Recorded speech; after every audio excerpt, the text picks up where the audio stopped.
ഞാൻ പാപിയായിരുന്നേശു എന്നെ തേടി വന്നല്ലോ. ഞാൻ പാപിയായിരുന്നേശു എന്നെ തേടി വന്നല്ലോ. എന്നുടെ പാപം വഹിച്ചവൻ കുരിശിൽ തന്നുയിർ തന്നല്ലോ. എന്നുടെ പാപം വഹിച്ചവൻ കുരിശിൽ തന്നുയിർ തന്നല്ലോ. അത്ഭുതം ദൈവസ്നേഹത്തെ ആഴമറിവാനെഴുതല്ല.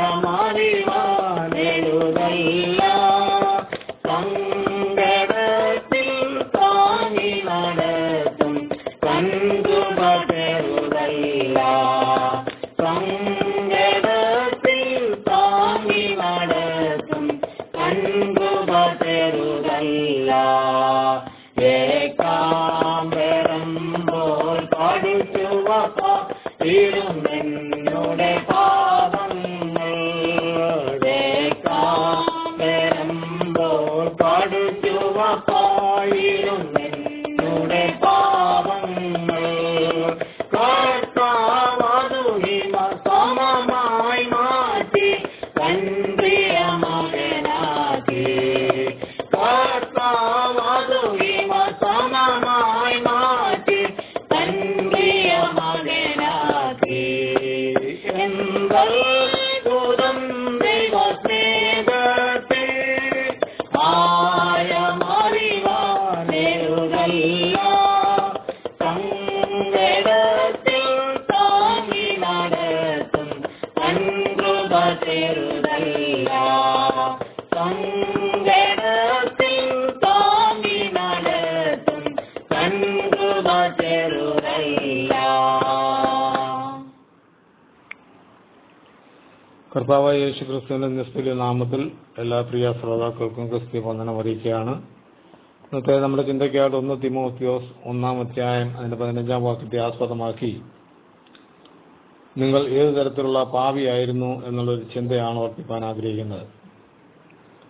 വാക്യ ഇപ്രകാരമാണ്: യേശുക്രിസ്തു പാപികളെ രക്ഷിപ്പാൻ ലോകത്തിൽ വന്നു എന്നുള്ളത് വിശ്വാസ്യവും എല്ലാവർക്കും അംഗീകരിക്കാൻ യോഗ്യമായ വചനം തന്നെ. അമേരിക്കയിലെ വലിയൊരു കോടീശ്വരനായ സാമുവേൽ ഗോൾഗറ്റ് അംഗമായിട്ടുള്ള സഭയിൽ ഒരു സംഭവം ഉണ്ടായി. സുവിശേഷയോഗങ്ങൾ നടത്തുന്ന വേളയിൽ ഒരു വേശ്യ പാപം ഏറ്റുപറഞ്ഞു. അവൾ വിങ്ങിപ്പൊട്ടി കരഞ്ഞുകൊണ്ട് പരസ്യമായി യേശുവിനെ രക്ഷിതാവായി സ്വീകരിച്ചു. അനന്തരം അവൾ സഭാംഗമായി ചേരണമെന്ന് അഭ്യർത്ഥിച്ചു. ഞാൻ പുറകിലെ ഭാഗത്ത് ഒരു കോണിലിരുന്ന് കൊള്ളാമെന്ന് പറഞ്ഞു. എന്നാൽ പ്രസംഗകൻ അനുകൂലിച്ചില്ല. പല മാസങ്ങളിലേക്ക് യാതൊരു പ്രതികരണവും ഉണ്ടായില്ല. ഒടുവിൽ സഭാംഗങ്ങളിൽ ഒരാൾ എഴുന്നേറ്റ് അവളുടെ കാര്യം മറ്റൊരു സമയത്തേക്ക് മാറ്റിവെക്കണമെന്ന് ആവശ്യപ്പെട്ടു. ഈ സമയത്ത് സാമുവേൽ ഗോൾഗേറ്റ് എഴുന്നേറ്റ് ഇപ്രകാരം പറഞ്ഞു: കർത്താവ് പാപികളെ രക്ഷിക്കുമെന്ന് നാം പ്രാർത്ഥിച്ചപ്പോൾ ഒരു വലിയ പോഷത്വമാണ് ചെയ്തത് എന്ന് ഞാൻ വിചാരിക്കുന്നു. ഏതു തരത്തിലുള്ള പാപികളെ മാത്രമേ രക്ഷിക്കാവൂ എന്ന വ്യവസ്ഥ നാം ചെയ്തിരുന്നില്ല. നാം ഇക്കാര്യം വ്യക്തമാക്കാതിരുന്ന വീഴ്ച ക്ഷമിച്ചു തരുവാൻ നമുക്ക് ദൈവത്തോട് പ്രാർത്ഥിക്കാം. ദൈവത്തിന്റെ പരിശുദ്ധാത്മാവ് അവളെ സ്പർശിച്ചു. യഥാർത്ഥത്തിൽ അവൾ അനുദപിച്ചു. അവളെപ്പോലുള്ളവരെ രക്ഷിക്കണമെന്ന് ആഗ്രഹിക്കുന്നില്ലെന്ന് കർത്താവിന് മനസ്സിലായില്ല. കേൾവിക്കാരിൽ ഒട്ടധികം പേര് ലജ്ജിച്ച് തലതാഴ്ത്തി. സ്വനീതിക്കാരായ പരീശന്മാരെ പോലെ വിധിച്ചതിൽ അവർ കുറ്റക്കാരാണെന്ന് ബോധ്യമായി. പെട്ടെന്ന് ഏകണ്ണമായി തീരുമാനത്തിൽ അവളെ സഭാംഗമായി സ്വാഗതം ചെയ്തു. ഏതു തരത്തിലുള്ള നീചപാപിയെയും പാപം ഏറ്റുപറഞ്ഞ് യേശുവിനെ യഥാർത്ഥമായി വിശ്വസിക്കുമെങ്കിൽ നിന്നെയും തീർച്ചയായും അംഗീകരിക്കും. ഇതാണല്ലോ ദൈവവ്യവസ്ഥ. പ്രിയ ശ്രോതാക്കളെ, യേശുവിന് പാപത്തിന് വലുപ്പ വ്യത്യാസമോ വിവേചനമോ ഇല്ല. അടയ്ക്ക മോഷ്ടിച്ചാലും ആഞ്ഞ മോഷ്ടിച്ചാലും അതിന് മോഷണം എന്നേ പറയുള്ളൂ.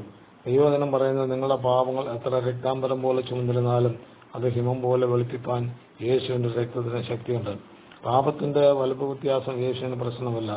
ആര് അത് ഏറ്റുപറയുമോ അവർക്ക് ആണ് മോചനം ലഭിക്കുന്നത്. മനുഷ്യനാണ് പാപങ്ങൾക്ക് തരംതെരിവ് കാണിക്കുന്നത്. ദൈവത്തിന് അങ്ങനെ മുഖപക്ഷം ഇല്ലാത്ത ദൈവമാണല്ലോ. പാപികളെ രക്ഷിപ്പാനാണല്ലോ യേശു മനുഷ്യാവതാരം എടുത്ത് ഭൂമിയിൽ വന്നത്. മാത്രമല്ല ഏത് കുടുംബാവിയെയും ദൈവം രക്ഷിക്കും. പാവം എന്നത് ദൈവത്തിന്റെ ധാർമ്മിക നിയമങ്ങളെ ലംഘിക്കുന്നതാണ്. അനുസരണക്കേട് 1 യോഹന്നാൻ 3:4 പാപം ചെയ്യുന്നതിനെല്ലാം അധർമ്മം ചെയ്യുന്നു. പാവം അധർമ്മം തന്നെ. ഈ പാപങ്ങളെ നീക്കുവാനാണ് ദൈവപുത്രനായ യേശു ഭൂമിയിൽ അവതരിച്ചത്. അതിനാലാണ് പറയുന്നത്, യേശുവിൽ ഈ പ്രത്യാശയുള്ള എല്ലാവരും നിർമ്മലരായിരിക്കുന്ന പോലെ തന്നെ തന്നെ നിർമ്മലീകരിക്കുന്നു. യഹോവയോട് മത്സരിക്കുന്നതും ദൈവത്തെ കോപിപ്പിക്കുന്നതും പാപം തന്നെയാണ്. യെശയ്യാവ് 14:12 മുതൽ 15 വാക്യങ്ങളെല്ലാം വായിക്കുന്നത് ലൂസിഫറിന്റെ നിഗളം പാവമായി മാറി എന്നതാണെന്ന്. ഉൽപ്പത്തി 3 ദൈവത്തിന്റെ കൽപ്പനയെ ലംഘിച്ചപ്പോൾ അവർ പാപികളായി എന്ന് കാണുവാൻ സാധിക്കും. അങ്ങനെ ഏകമനുഷ്യനാൽ പാപവും പാപത്താൽ മരണവും ലോകത്തിൽ വന്നു. ഇങ്ങനെ എല്ലാവരും പാപം ചെയ്യാൽ മരണം സകല മനുഷ്യരിലും പരന്നിരിക്കുന്നു. റോമാലേഖനം 6:23 പാപത്തിന്റെ ശമ്പളം മരണമത്രേ, ദൈവത്തിന്റെ കൃപാപരമോ നമ്മുടെ കർത്താവായ യേശു ക്രിസ്തുവിൽ നിത്യജീവൻ തന്നെ. ദാവീദ് 51 സങ്കീർത്തനത്തിൽ 5 വാക്യത്തിൽ പറയുന്നത്, ഇതാ അകൃത്യത്തിൽ ഞാൻ ഉരുവായി, പാപത്തിൽ എന്റെ അമ്മയെ എന്നെ ഗർഭം ധരിച്ചു. റോമർ 5:18 അങ്ങനെ ഏകലംഘനത്താൽ സകല മനുഷ്യർക്കും ശിക്ഷാവിധി വന്നതുപോലെ ഏകനീതിയാൽ സകല മനുഷ്യർക്കും ജീവകാരണമായി നീതീകരണം വന്നു. 1 യോഹന്നാൻ 2:2 പറഞ്ഞിരിക്കുന്നത്, യേശു നമ്മുടെ പാപങ്ങൾക്ക് പ്രായശ്ചിത്തമാകുന്നു. നമ്മുടെ ഇതിന് മാത്രമല്ല, സർവ്വലോകത്തിന്റെയും പാപത്തിന് തന്നെ. 2 കൊരിന്ത്യർ 5:21 പാവമറിയാത്തവനെ നാം അവനിൽ ദൈവത്തിന്റെ നീതിയാകേണ്ടതിന് യേശു നമുക്ക് വേണ്ടി പാവമാക്കി. പ്രിയ ശ്രോതാക്കളെ, ദൈവത്തിന്റെ പ്രമാണങ്ങളിൽ ലംഘിക്കുന്നത് പാപമാണ്. അപ്പോൾ പാപത്തിന്റെ വലുപ്പ വ്യത്യാസമല്ല, പ്രത്യേക പ്രമാണം ലംഘികൾ എല്ലാവരും പാപികൾ തന്നെ.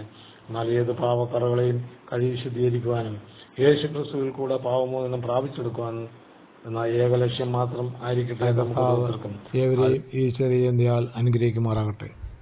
തിരുവചന ഭാഗം തുടർന്ന് ലഭിക്കുവാൻ ഈ വീഡിയോ ലൈക്ക് ചെയ്യുക, ഷെയർ ചെയ്യുക, സബ്സ്ക്രൈബ് ചെയ്ത് സപ്പോർട്ട് ചെയ്യുക. അടുത്ത വീഡിയോയുമായി നമുക്ക് വീണ്ടും കാണാം.